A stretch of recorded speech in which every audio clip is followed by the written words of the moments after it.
The name William Shakespeare is synonymous with great literature, but it also belonged to a person who had a life outside his famous works. Did Shakespeare have a family? In 1582, Shakespeare was married to Anne Hathaway. Not that one. The daughter of a local landowner who was 8 years senior to the 18-year-old bard. They were married just 6 months before the birth of their first child, Susanna. This scandalous timing, among other evidence, has suggested to some historians that their marriage was provoked by the pregnancy, not a passion fit for Shakespeare's own work. Nevertheless, the couple had 2 more children, twins Hamnet and Judith. Sadly, Hamnet died at the age of 11 in 1596. Whether this tragedy had an impact on Shakespeare's most famous tragic work, Hamlet, has been a matter of much debate. Shakespeare is most famous for his work as a playwright, having crafted more timeless classics than we have time to name drop in this video. But he also wrote 3 whole plays about Henry VI that you probably weren't assigned in high school. How many plays did he write in all?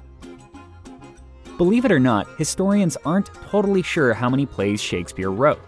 Scholarly consensus usually attributes 37 plays to him, but he's believed to have worked on more with other writers, and some of his work may be lost to history.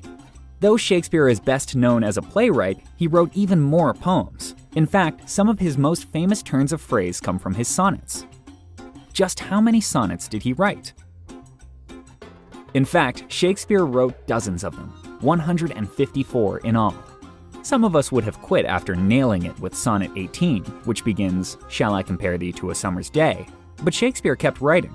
By Sonnet 130, he decided, "My mistress's eyes are nothing like the sun." So maybe poetry had lost a little of its romance for him by then. Though Shakespeare has been called the immortal bard, the man himself was as mortal as any other. But what grim fate deprived the world of such a talent? How did Shakespeare die? That answer, unfortunately, is a mystery. The only hint we have is a journal entry written by the vicar of a local church.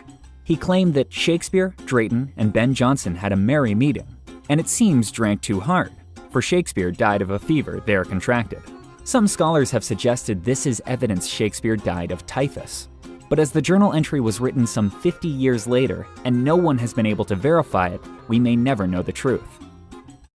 Some 400 years after his death, Shakespeare is still required reading in high school English classes. What is it about the bard that makes his work relevant today?